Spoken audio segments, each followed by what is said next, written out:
Day by day, our magistrates' courts hear thousands of cases.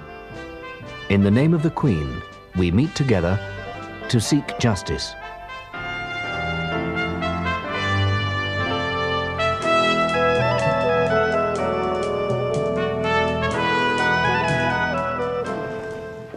And in future, if you can't bear the thought of Chelsea losing a match, I advise you to keep away from the game.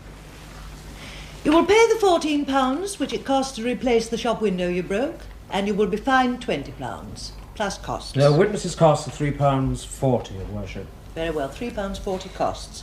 That is a total of £37.40. May I ask time to pay, Your Worship? Yes, you may have 3 months at the rate of £3 a week. Thank you, Your Worship. Come this way, please.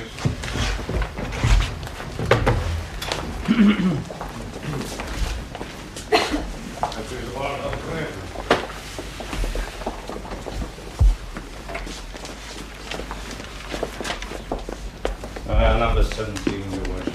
Carol Greggs. Carol Greggs, please. Carol Greggs. As a witness, you'll have to leave the court now, sir. Your front seat's out there. Carol? Can you come this way, please?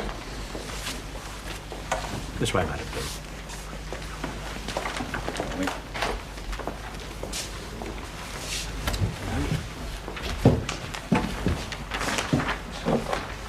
You are Carol Greggs.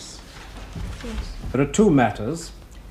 Firstly, your summons that on the 22nd of December 1972 you made a statement which you knew to be false. That is to say that between the 22nd of December 1972 and the 25th of January 1973, you said you were living with your 2 children and no other person in your accommodation at 12 Ray Street, Stackham. Whereas during that period, it is alleged that Patrick Hooney was also living with you. Now, this is contrary to Section 29 of the Ministry of Social Security Act 1966. Do you understand that? Yes, but it's not true. Paddy wasn't living with me. Do you then plead guilty or not guilty? Not guilty. The second summons is that you made a similar false statement on the 25th of January concerning the period January the 22nd to the 25th. Do you plead guilty or not guilty? Not guilty. Is the defendant not represented? No, Your Worship. I was told that she had refused to apply for legal aid, so I saw her before the court sat this afternoon and tried to explain the advantages of it to her. But she still won't make an application. It seems that some friend of hers has advised her against it. I see. You know, Mrs. Greggs, your case might be better presented by a solicitor who would have a great deal more knowledge of the processes of the court than you do. And my boyfriend can prove I didn't do it. I don't need lawyers. Are you sure? Yes. Very well. The court will, of course, help you with the presentation of your case. I think it might be better if Mrs. Greggs sat in front of the dock. Yes, Your Worship. Come this way, please. I'm not Mrs. Greggs. I beg your pardon? It's Miss Greggs, Your Worship. I'm Miss Greggs, and I'm not married. I see. I just thought you might prefer to be called Mrs. No, I'm a miss. I'm sorry. Would you come and sit in front of the dock, Miss Greggs? Come this way, please. Come with us, Your Worship. Round this way. You sit here, please. If you please, Your Worships, I appear for the prosecution in this case. The circumstances are that between October 23rd, 1972 and January 27th, 1973, Carol Greggs was receiving supplementary benefit at the rate of £13.70 a week to meet the needs of herself and 2 children. She rented a room at 12 Ray Street, Stackham, where she was visited by an official of the Department of Health and Social Security who checked with her that her circumstances were the same as when she applied for benefit on October 23rd.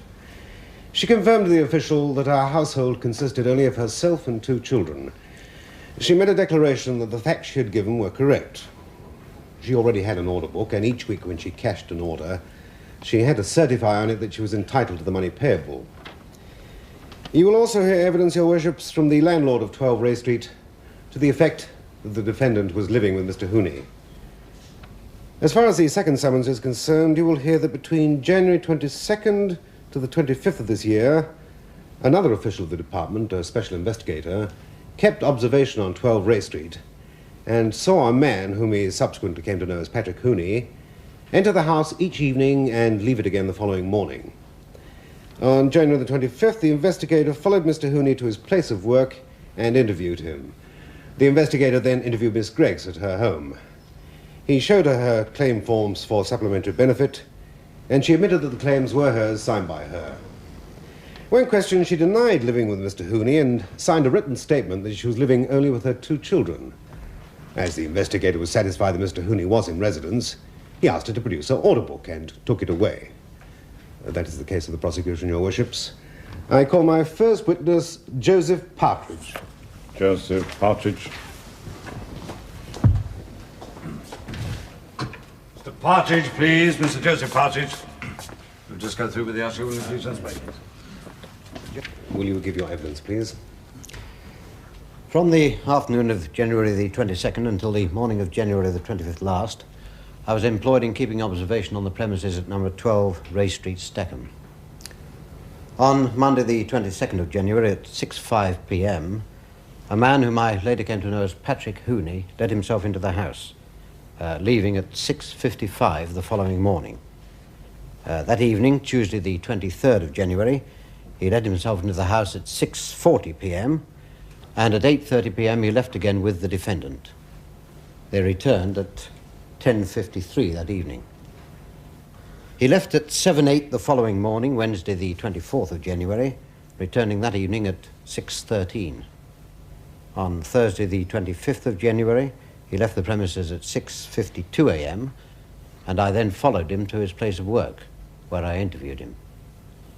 As a result of the conversation I had with him, I later called on Miss Greggs. I told her who I was and showed her the claim form she'd made, dated the 23rd of October 1972, and the statement she'd signed on the 22nd of December 1972, saying that her circumstances hadn't changed since the time of the claim in October. She agreed that she had signed both the documents. Is this the claim form to which you refer, and is this the defendant's signed statement? They are, sir. Okay.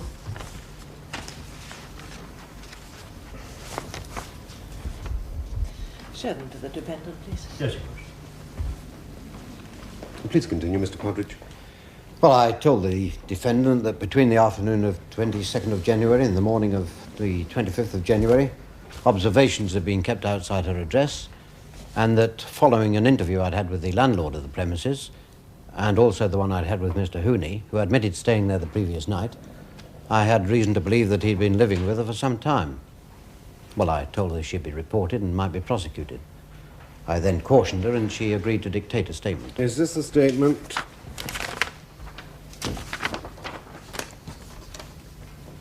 It is, sir. Will you read it aloud, please? I'm not living with anybody except my 2 children. Paddy stays sometimes, but that's not the same as living with him. I know enough about the law to know that. Yes, go on, Mr. Partridge. Well, I then asked the defendant to give me her order book, telling her that I'd have to take it away, and she fetched it and said, "What am I supposed to live on now?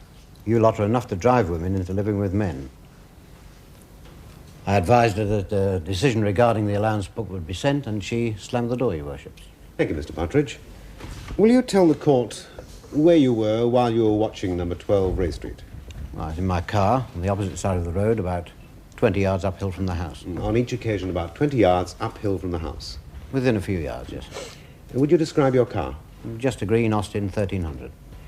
On those January evenings and mornings, it must have been dark. Dark for identifying a person properly.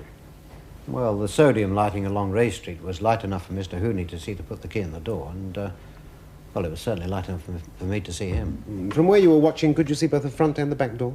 No, sir, only the front door, but the back door leads into a yard with a 4-foot-high fence. There's no way out. Did you stay observing the house all night, from the time you saw Mr. Hooney go in the evening until he came out the following morning? No, sir, no. I parked the car outside the house at 5 each evening and stayed until half an hour after the lights went out, and then I returned at 6 every morning. Can you tell us the times the lights went out? I can, sir. On Monday, the 22nd of January, the lights were put out at 11:38 p.m., on the Tuesday night at 11:20, and on the Wednesday at 10:55. All the windows of the defendant's apartment can be seen from the street, can they? Yes, sir. There's only one window because she lives in only the one room, the bottom front room. And it's quite plain if there's a light on or not because the curtains are very thin. Thank you, Mr. Partridge. Miss Greggs, is there anything the witness has said that you would like to challenge, or any questions you'd like to ask him? Well, anybody can say the things... Will you stand, please? Anybody could say the things that he's been saying about Paddy being in this place and that place. What proof has he got? It is for the court to decide what is proved, Miss Greggs. Are there any questions you want to ask him? Well, my word is as good as his.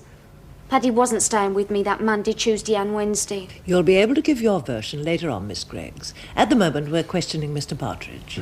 Perhaps I could help by asking some questions on your behalf, and then if any point occurs to you that you would like to put to him in the meantime, you'll be free to do so. Mr. Partridge,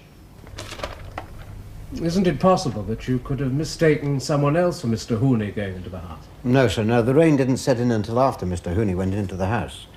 And as soon as it did, I switched on the windscreen wipers so I could watch. Thank you.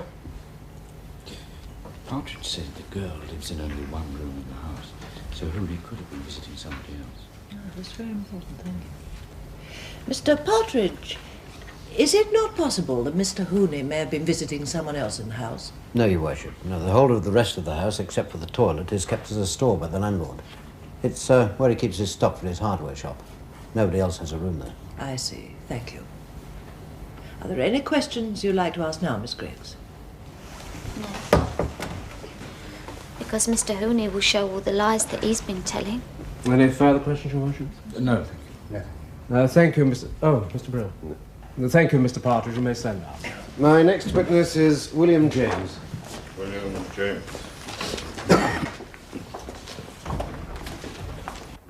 James, please. Mr. William James. Just go through and go with the usher. I keep James's hardware shop, 89 High Street. I also own 12 Ray Street, and I rent a furnished room there to Carol Greggs. Has she always lived on her own there? Well, that was the arrangement when she took the place over, but since then she's had 2 kids, and now she's taken an Irishman to live in with her. Well, have you any evidence that the defendant has lived with Mr. Hooney since the 23rd of October last? I should think so. Every time I went round there since this case blew up, he was there. Until I got sick of it. When you went to collect the rent?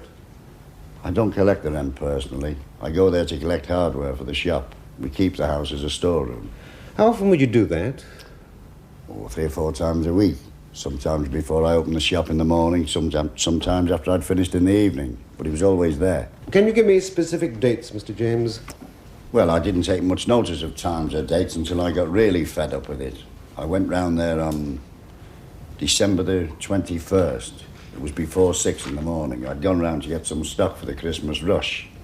I heard his voice in the room, and I wanted a lift with a crate of crockery, so I knocked at the door. And he came to the door with nothing on but his shirt. Quiet, please. Christmas rush or no Christmas rush, I took time off from the shop, and I went round to the Social Security and reported it.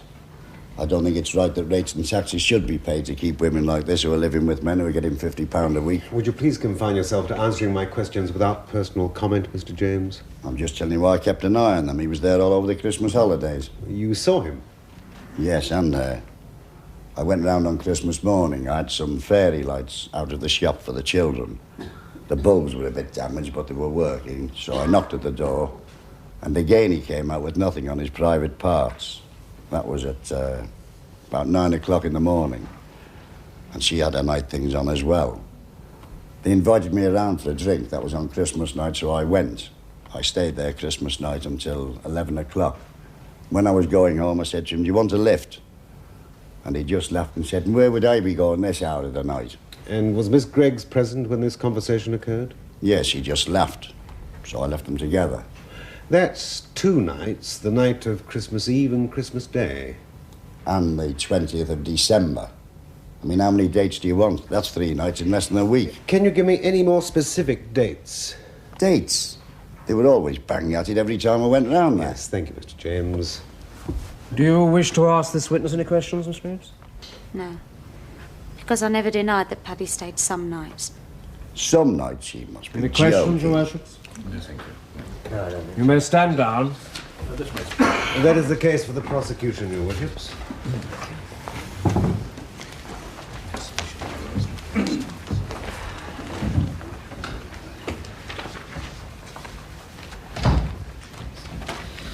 We find a case to answer. You stand up.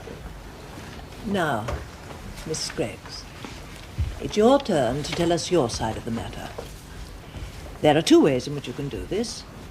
You can go into the witness box and promise to tell the truth, and you may be questioned about what you say. Or you can make a statement from where you are, not on oath, in which case you will not be questioned.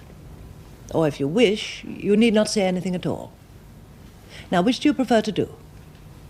People are more inclined, of course, to believe what is said if a defendant goes into the witness box and promises to tell the truth.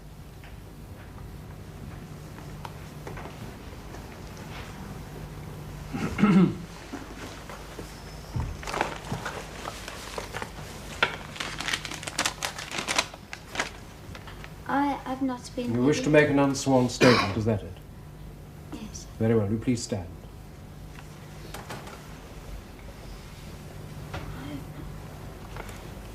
With Patrick Hooney since October 20th last year, and he has not been keeping me since then. I admit he did stay with me some nights, up to January the 24th of this year, but I was told by a social security officer that that is not the same as living with a man, so I plead not guilty to making false statements about it, and he has not stayed with me at all since January the 24th. Is that all you wish to say?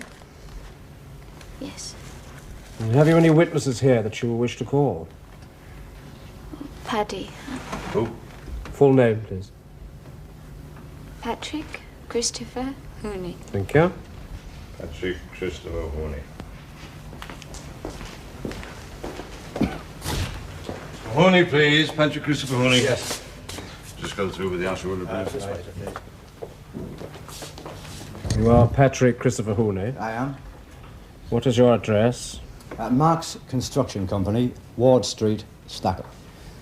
No, not where you work. Where do you live? Well, that's where I live, sir, in the bothy belonging to Mark's Construction Company, Ward Street, Stackham.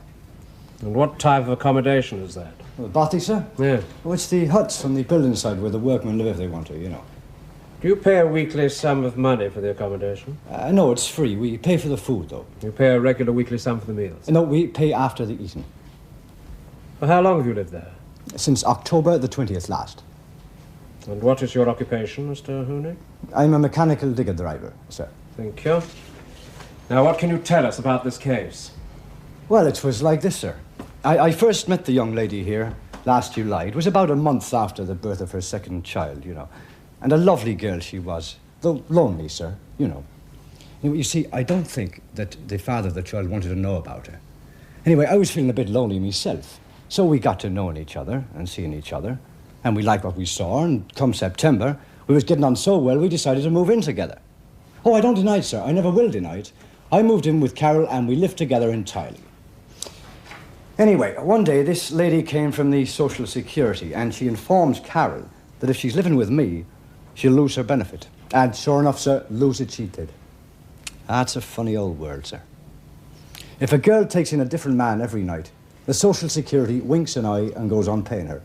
But if she has a regular friend, like I was myself, she's penalised and loses her allowance. Will you please stick to the facts of the case, Mr. Hooney? They are the facts, sir. Anyway, me and Carol got to talking, and the outcome was that I moved out and went to live in the bothy. Well, Mr. Hooney, will you please address your remarks to the bench? Yes, sir. That was on October the 20th last. And since then, I've only seen Carol a couple of nights a week. You see, I know the law now, sir. If I spend a couple of nights with Carol now and again, there's no trouble. But if I spend 3 nights in a row with her, she's liable to lose her allowance. Now, who am I to come between Carol and her livelihood? And I've done my absolute utmost to avoid it since October the 20th last. Is that all? What more can I say, sir? It's the absolute truth. Is there anything else you'd like this witness to say, Miss Gray? No, I don't think so. Mr. Brewer? Bothy, Mr. Hooney. A bothy is a free and easy sort of place, isn't it? Where men come and go as they please. And no one would normally notice whether you were there or not. Oh, my brother Liam would notice, because he lives there as I do myself. Do you remember the morning of December 21st last, Mr. Hooney? December the 21st last? Yes. At about 6 that morning, Mr. James, the defendant's landlord, says he knocked on Miss Gregg's door, and you answered it. And he asked you to help him carry a crate of crockery. Crate of crockery? Perhaps I could jog your memory further by saying that Mr. James says you were only wearing a shirt at the time. Oh, that morning. Yes, I do, sir, yes. Had you, in fact, stayed with Miss Gregg's the previous night? Yes, I have, yes. Thank you. And do you remember the week of last Christmas? The week beginning with Sunday, the 24th of December, Christmas Eve? I do, of course. Do you remember where you stayed during the nights of that week? Certainly, sir. The night of the Christmas day I spent with Carol. The whole of the rest of the week I slept with the bothy. Me brother Liam will tell you. Mr. James has told us that he knocked on Miss Gregg's door at about 9 o'clock on Christmas morning, and that you answered it. Again wearing nothing on your lower parts. Oh, he thought I'd spend the night there. Ah, no, sir. I was only changing. I was only after arriving a few minutes before. Well, you've got to get out of your best with them babies climbing all over you. I see. You kept your clothes at the defendant's room, but you deny living there. Well, I keep a few things for when I'm staying, but that doesn't mean to say I'm living with Carol. As to the night of Christmas Eve, we went out in the town. That's me brother Liam and myself. Then I went back and slept with the bothy, as he'll tell you. I see. And do you remember the week of January 21st to the 27th last? I do, well. It was the week I was questioned by the man from the Social Security. It was the week he took Carol's allowance book from her. Can you tell us where you stayed on each night of that week? I can. The Tuesday and Wednesday night I spent with Carol. The whole of the rest of the week I slept with the bothy.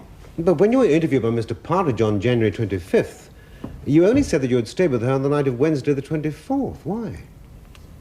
Well, he's a snooper, sir, and I find it very hard to have a reasonable talk with a snooper, you know. But I'm here to tell all. And I spent the Tuesday and Wednesday nights of that week with Carol. But Mr. Partridge saw you going into 12 Ray Street at 6:05 p.m. on the Monday evening. And so I did, but I come out again just after 10:30.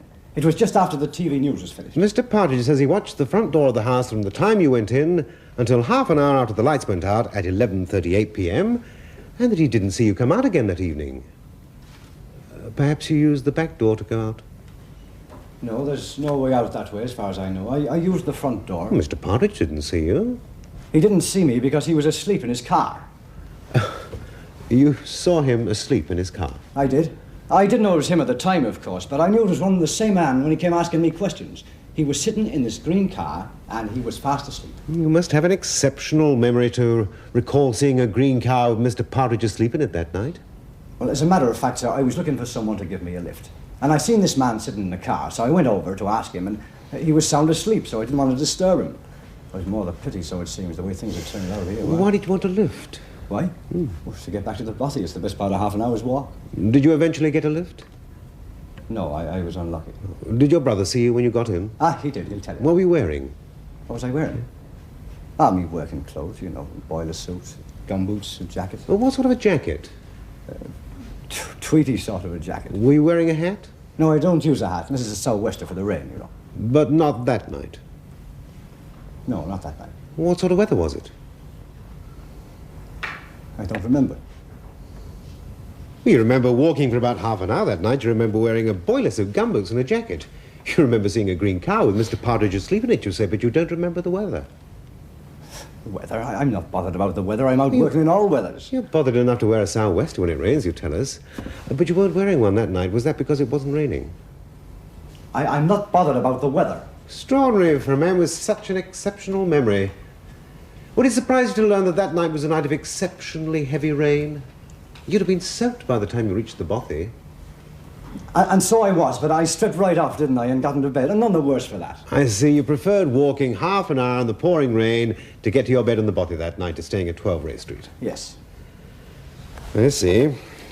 To return to Mr. Partridge's green car you saw along the street that night. It was green, you said? Yes.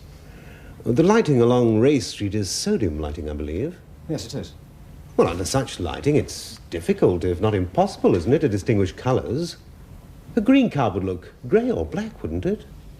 I saw his car on Thursday morning when he came asking me questions. That's when I noticed the colour. It was green. In fact, you didn't see it as a green car on Monday night, despite what you've been telling the court. And I had an idea it was green. I was sure when I saw it on the Thursday morning. Which way did you turn when you left 12 Ray Street to return to your bothy that Monday night? Did you turn uphill or downhill? Well, downhill, that's the way. And was the green car to which you referred, containing the allegedly fast asleep Mr. Partridge, was it parked on the same side of the street as number 12 Ray Street, or on the opposite side? The opposite side? Oh, you've guessed right this time. Mr. Partridge has told us that his car was indeed parked on the opposite side of the road, but it was parked uphill, not downhill from number 12. So you couldn't have passed it on the way to your bothy that Monday evening, could you? It must have been another man I saw. I suggest it was no man at all you saw asleep or awake in any car of any colour on any side of Ray Street that night. I did. And I suggest you didn't see the rain either, because you didn't venture out of 12 Ray Street from the time you arrived there at 6:05 p.m. until 6:55 the following morning, when Mr. Partridge saw you come out. If he says he saw me come out of that house at 6:55 on Tuesday morning, he's a liar. We must leave the court to decide who is the liar in this case. Thank you. Will you stand down, please? Do you wish to call any further witnesses? Liam, what's the good of asking Liam after what you've said? You've buggered us all. You got me here. You're the one who ought to be in trouble, not me. You got me signing things and landed me here just because you didn't want to keep me properly. But you won't get away with it, Paddy. You're just like the others. You're doing what the others did. So you won't get away.